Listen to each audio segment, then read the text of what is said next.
성탄절 추리입니다. 참 심플하고 예뻐요. 하나만 빛을 발하면 외로울 거예요.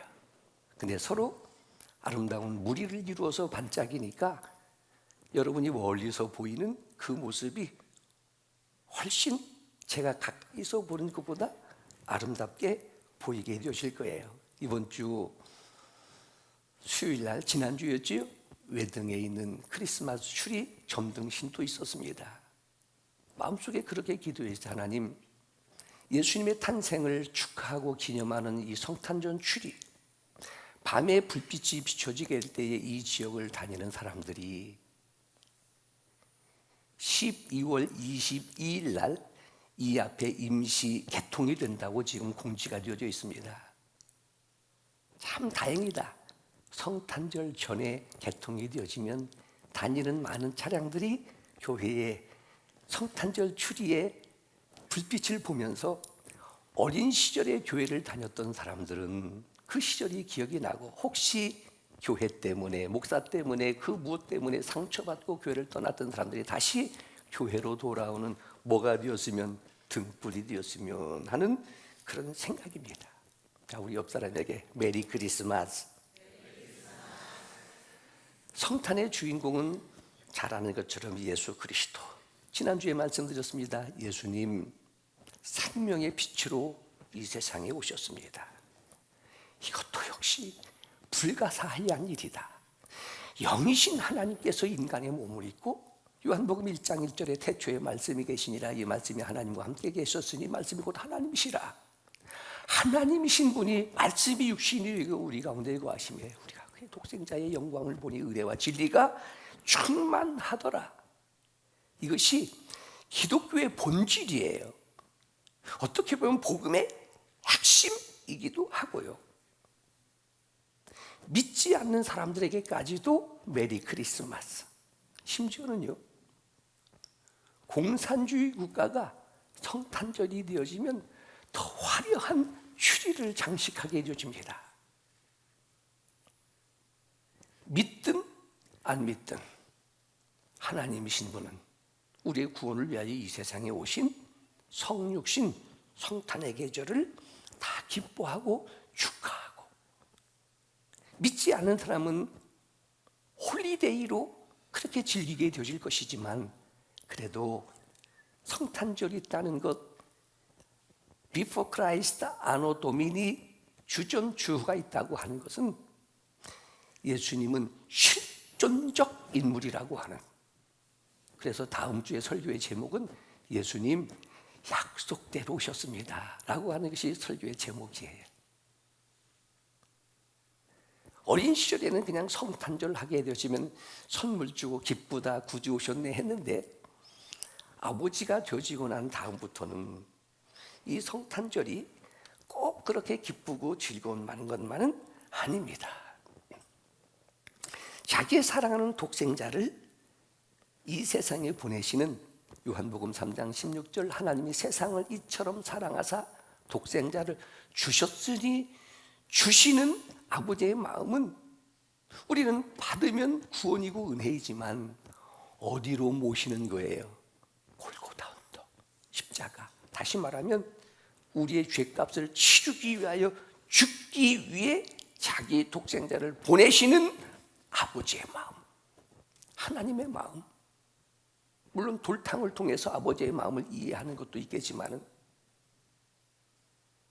우리의 죄를 대속하시려고, 죄의 싹은 사망이라 죽음으로 값을 치르시려고 십자가에 죽게 이 세상에 보내시는 아버지의 마음. 역시 예수님도 너무너무 고통스러우니까 우리가 아시는 것처럼, 아버지여, 할 수만 있으면 이 잔을 내게서 지나가게 하옵소서, 그러나 내 뜻대로 마옵시고. 최고의 효자예요. 효도예요. 생명을 걸고 아버지의 뜻을 위하여. 너무너무 고통스러우니까 엘리 엘리 라마 사박다니, 하나님도 그 모습을 보시면서 참아 볼 수 없어 고개를 돌리시니 이 세상에 3시간 동안 흑암이 있게 되어졌고요. 우리에게는 기쁨과 즐거움의 성탄일 수 있을지는 모르지만, 아버지 하나님의 마음에는 이러한 기쁨이 있었고요.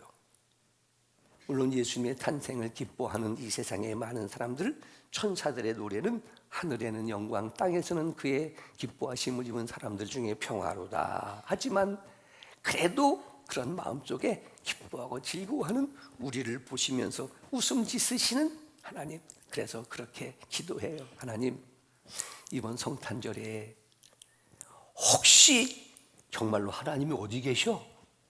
아니, 예수님이 어떻게 오셨어? 그분이 하나님의 아들이시야? 그분이 죽으셨다가 정말로 살아나셨어? 라고 의심이 되어진다면 믿어지는 은혜, 단순히 입술로만 믿는다 뿐만이 아니라 확신하는 믿음, 이런 믿음의 부흥이 있기를 원합니다. 그래서 성탄절은 기쁨으로 시작되어지는 것 같지만 죄의 값을 치르시려고 이 땅에 오신 하나님의 사랑의 시작. 그래서 말씀드린 것처럼 우리의 구원은 절대로 공짜가 아닙니다. 너무너무 인간에게 필수적인 것들은 거저주시는 거예요. 이것을 가리켜 은혜라. 여러분, 숨 쉴 때마다 공기 1리터 마실 때 얼마? 물론 이제 세계적으로 물을 돈 주고 사 먹는 시대가 되어졌지만 그래도 우리나라 외국 사람들이 대한민국을 부러워하는 것 중에 하나가 음식점에 가면 물을 거저준다는 것. 이렇게 화장실이 어디든지 깨끗하게 잘 준비되어져 있는 것인데 화장실도 우리나라는 거의 무료잖아요. 이런 것들을 부러워하는데 우리는 당연한 것으로 여기고 있었잖아요. 그래서 노래 당연한 것이 아니라 하나님의 은혜였어. 어느 분이 그래요. 목사님, 격하게 자기의 기쁨, 감사, 은혜를 표현했으면 좋겠다. 예를 들면 오늘도 이제 우리 고 김고민 집사님의 장례를 치르는 고마움으로 우리 김성현 집사님께서 떡을 대접을 해요.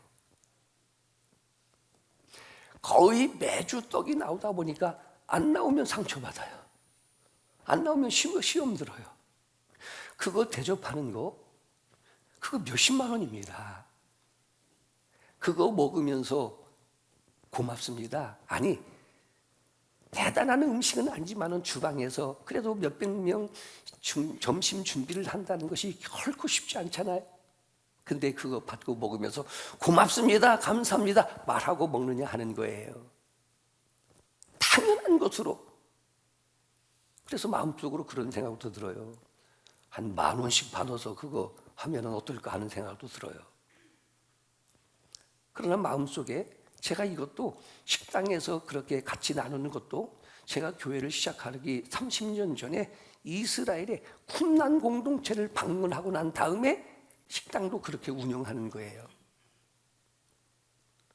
가정에서 부모가 자녀들에게 아침밥을 먹고 옷을 사주고 잠을 재워주면서 아이들에게 돈 받아요?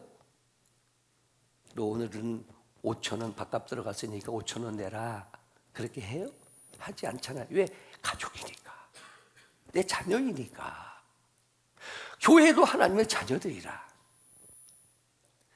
그렇게 한다고 해서 잘못된 교회다라는 건 아니지만 그래도 마음속에 우리가 하나님의 자녀들인데 점심 대접하고 점심값 내라고 그렇게 하지 않겠다. 그래서 언젠가 말씀드렸죠. 만약에 교회를 다시 지을 수 있는 기회가 되어진다면 식당을 멋있게 크게 짓고 싶다. 물론 어르신들은 앉아서 먹기가 불편할 수도 있어요. 입식 식탁이 아니니까. 그래도 어린 자녀들이 있고 장소가 협소하기 때문에 이것이 자선책이라 이렇게 운영이 되어지지만 그럴 때 우리 뭐 하자고요? 감사히 먹겠습니다. 잘 먹겠습니다. 좀 격하게 표현되어지는 것, 이게 예의지 않느냐 하는 거예요. 고마운 자리에서도 고맙다고 할지 모르고 감사할 때도 감사하지 말하지 않는 것은 무례한 거예요. 그래서 말씀드렸잖아요. 인사만 잘해도 밥은 먹고 산다. 인사가 경쟁력이다. 이 동방예의지국이라고 하는 것이 그런 것이잖아요. 그런데 제가 초등학교 다니는 부모들에게 물어보니까 요즘은 윤리라고 하는 것도 도덕이라고 하는 것도 바른 생활이라고 하는 과목 자체가 없다고 얘기하더라고요. 옛날에 교회에서는요, 애국도 배우고 부모 공경도 배우고 질서도 배우고 성탄절에 기쁘다 구주 오셨네 하면 어떻게 해요? 말씀드린 것처럼 격하게 기뻐하고 격하게 표현하고 격하게 고백하고 격하게 사랑하고 태초에 말씀이 계시니라 이 말씀이 하나님과 함께 계셨으니 이 말씀이 곧 하나님이시라고 하는 이 요한복음 1장 1절의 이 선언이 기독교의 핵심 가치라 말씀드렸고요. 그 말씀이 육신이 되신 성육신 이것이 어떻게 보면 이 성탄절의 신적 기원 이런 의미가 있다라고 오늘 본문은 제목이 그렇습니다. 예수님 선한 목자로 오셨습니다. 우리는 목자와 양과의 관계가 조금 낯설 수도 있겠지만 유목민인 이스라엘에게는 목자와 양과의 관계로 하나님과 백성들과의 관계를 설명하면 특별히 설명이 필요 없이 쉽게 이해가 되어지는 부분들입니다. 그러니까 왕이었던 다윗도 여호와는 나의 목자시니 내게 부족함이 없으리로다. 나는 그분의 양이라고 하는 고백이면서 동시에 예수님을 지칭하여 세상 죄를 지고 가는 하나님의 어린 양이라. 죄값을 치르기 위해서 번제의 제물이 되시는 예수 그리스도. 그래서 중요한 것이기 때문에 계속 강조하고 싶은 거예요. 기독교가 탁월한 이유, 계시 종교가 되어지는 이유, 인간의 종교, 땅의 종교가 아니라 하늘의 종교, 하나님의 종교가 되어지는 이유, 주어가 누구이시다? 하나님이시다. 주어가 하나님이시다. 다시 말하면 하나님의 행동, 하나님의 사건, 하나님의 사랑. 어느 종교에서 신이 인간을 위해서 이렇게 희생하느냐 하는 거예요. 생명을 거느냐 하는 거예요. 대부분 우상들이, 세상의 신들이 인간들에게 생명을 요구하고 헌신을 요구하고, 그러니까 기독교는 다른 종교와 비교될 수 없는 부분들이다. 오늘도 이러한 깊은 복음적인 의미가 포함되어 있는 내용이 오늘의 말씀입니다. 양을 위하여 목자가 생명을 거는 거예요. 대부분은요, 목자를 위하여 양들이 희생되어야 하는 것이 이 세상의 경제적인 논리, 이성적인 논리입니다. 먼저는 오늘 7절에 예수님이 이렇게 말씀하십니다. 이게 예수님의 실명제예요. 진실로 진실로라고 하는 것은 진실, 아멘, 아멘은 예수님의 또 다른 이름이거든요. 알파와 오메가가 되시고 아멘이 되시고, 진실로 진실로 아멘 아멘 내가 너희에게 말하노니 나는 양의 문이라. 나는 양의 문이라. 물론 10장 1절에도 이런 말씀이 있게 되어지지만 우리 한번 잘 생각해 보는 겁니다. 자, 우리가 양이에요. 그럼 양들이 있게 되어진다면 양의 우리에는 당연히 뭐가 있어야 한다? 문이 있어야 합니다. 들어가고 나가는 문이 있어야 되는 거예요. 1절에도 이런 말씀이 있어요. 예수님은 양의 무리에 들어가는 자들이 참된 목자다라고 하는 그런 말씀들이 있는데, 양이 모여있는 우리에는 문이 있어야 정상인데 사방으로 문이 없어요. 오직 담뿐이에요.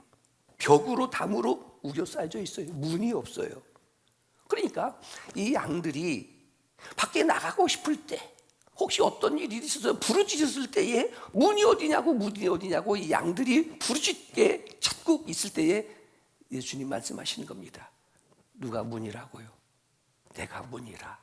I am a door가 아니라 I am the door. 내가 문이다. 내가 문이다. 그러니까 양들이 그 우리에서 바깥으로 나가려면 문이 되시는 예수님을 뭐 하고 나가야 돼요? 좋은 표현으로 말하면 지나가야 되는 거예요. 지나가야 되는 거예요. 그런데 동물학자들에 의하면 이 양들은 온순한 것 같아? 착하다? 순결하다? 착각이에요.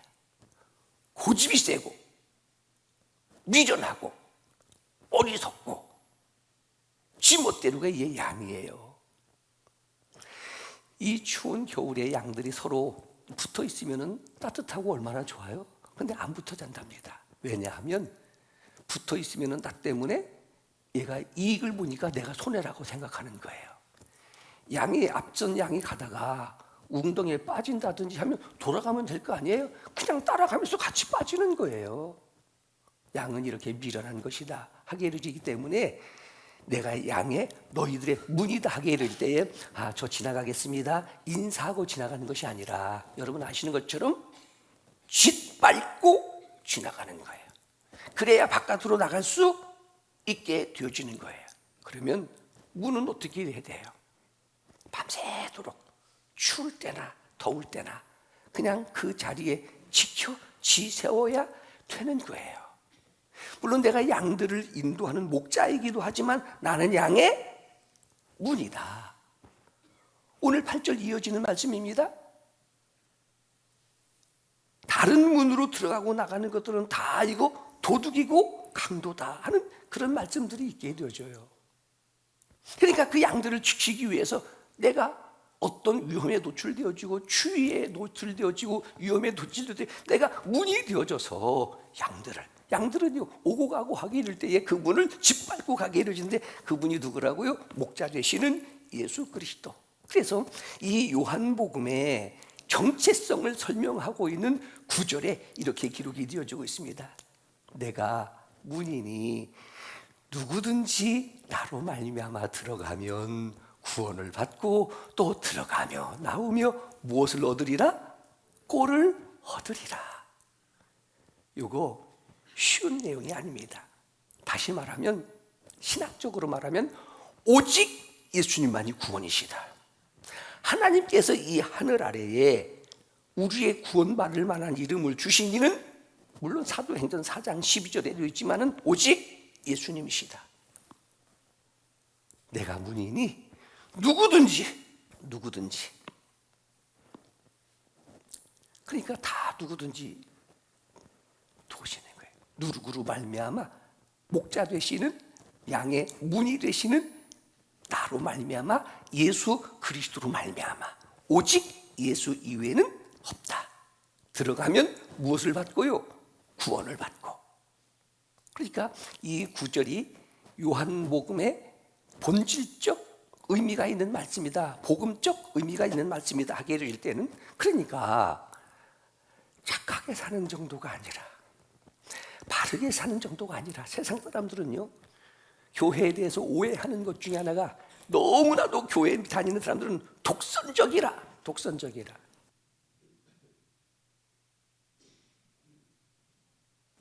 근데 여러분 하늘에 태양이 두 개가 있을 수 없잖아요. 그렇잖아요. 이것을 가리켜 그냥 일반 신학적으로는 예수의 유일성 이렇게 말합니다. 다른 분들도 있고 다른 목자들도 있을 수 있어요. 근데 그것들은 뭐 하는 거예요? 영혼을 파멸시키고 양을 잡아가고 양을 뺏어가기 위해서 세워진 것이라면 예수님이 문이 되셔서 지키는 거예요. 그리로 들어가면 안전하게 보장받아요. 구원을 받아요. 심지어는요 풍성한 꼴을 얻게 되어져요. 설명이 10절에 있잖아요. 10절 우리가 복음을 제시하게 될 때 많이 사용되어지는 10절 도둑은 왜 와요? 도둑질하러 오는 거예요. 죽이고 멸망시키고 뺏어가려고. 그러나 목자가 되시는 예수 그리스도 내가 온 것은 이게 성육신이잖아요. 이게 성탄절 하나님의 보좌를 버리시고 이 세상에 내가 온 것은 양으로 우리가 양이잖아요. 생명을 얻게 하고 더 풍성히 얻게 하려 함이라. 이번 성탄절에 풍성한 은혜가 있기를 바랍니다.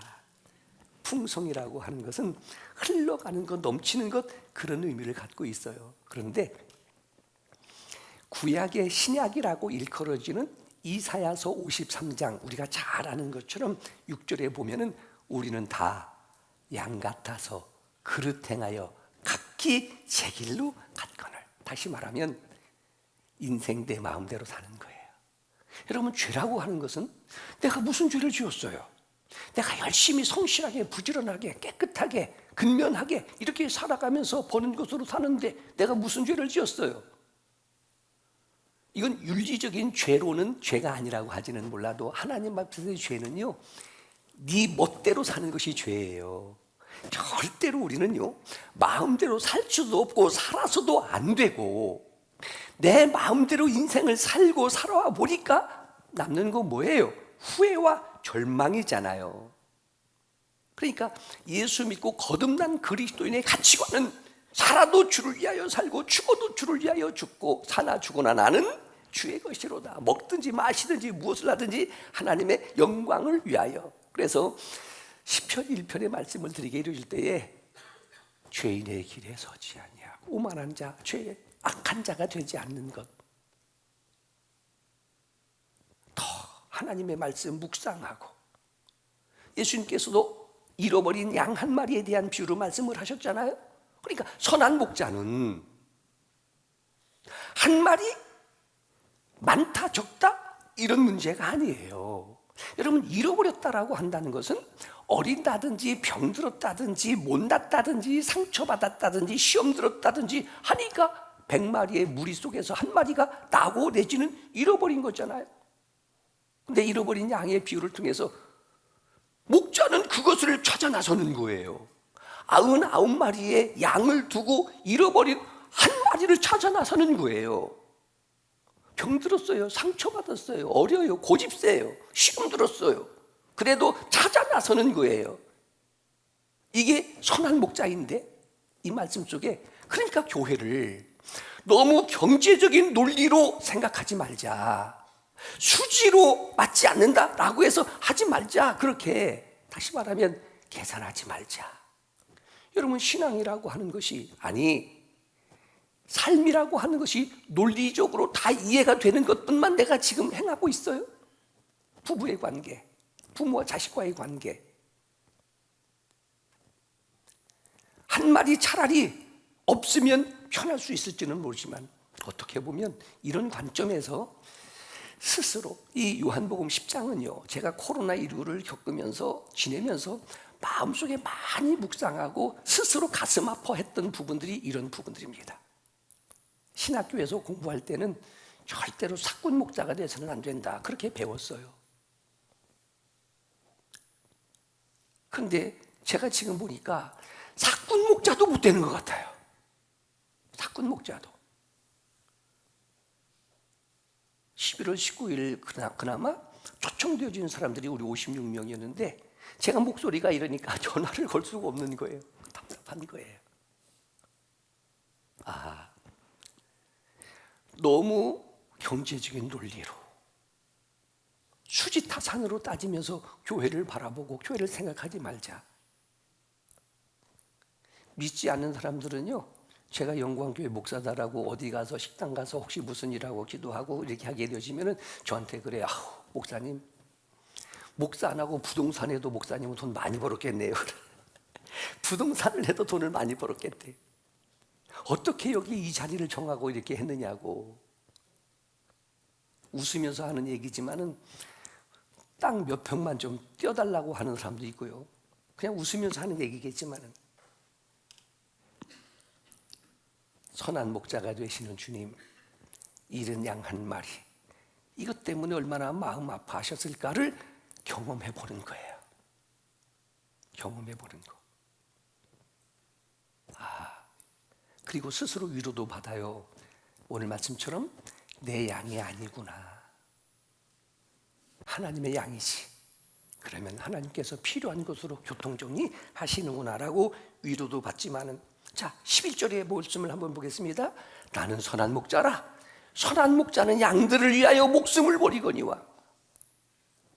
제가 처음에 교회를 시작하는 30, 40대, 심지어는 50대까지만 해도 이런 각오와 결심이 있었습니다. 교회를 위해서 목숨을 버리고 교회를 성장시키는 것이 하나님의 뜻이라면 살아도 죽어도 주의 것. 그런데 지금은 어떻게 보면 세월이 많이 흘렀다라고 하는 생각도 들지만 스스로 여러분, 목사도 상처가 되는구나 하는 생각이 드는 거예요. 목사의 마음도 상처를 받는구나.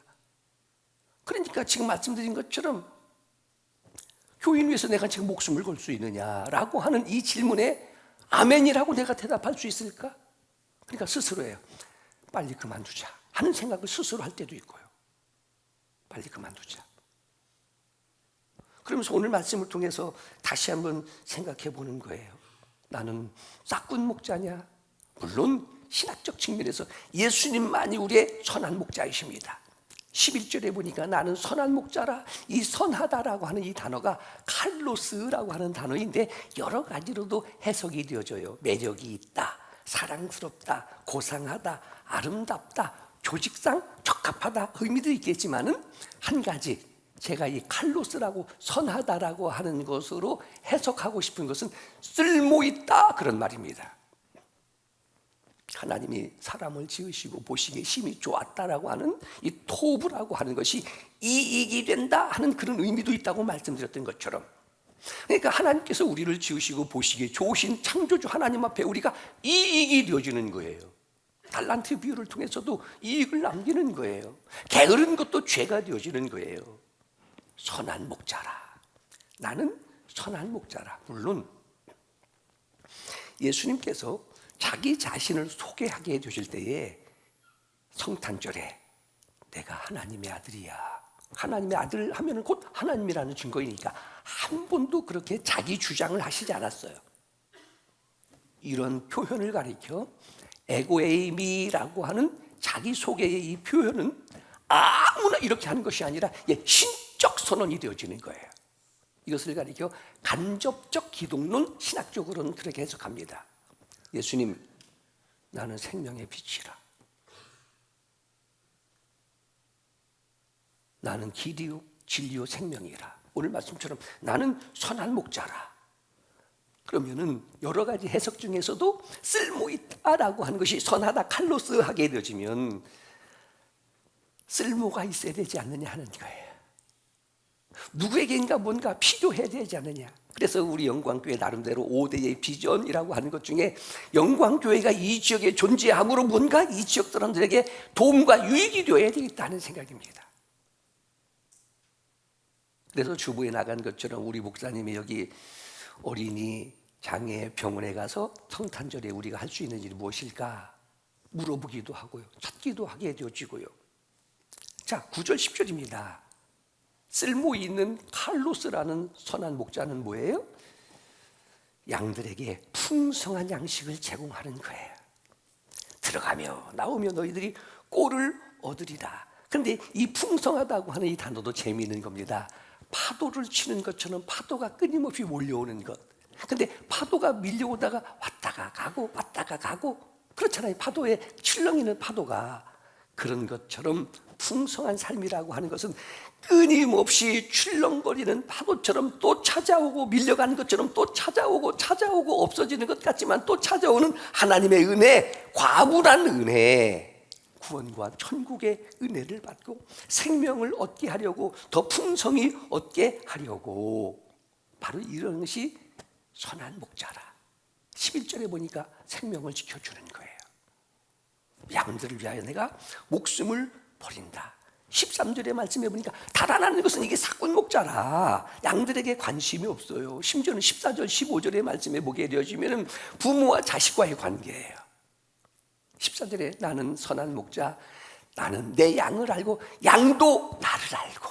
15절의 말씀에 보면 마치 아버지께서 나를 아는 것처럼 부모와 자녀와의 관계. 더 나아가 마지막 하나 16절에 좋은 것으로 인도합니다. 내가 있어 내가 인도할 것인데, 그런데 오늘 내용을 보면은 우리에 들이지 않은 다른 양들도 내가 인도할 터이니 이게 선한 목자라.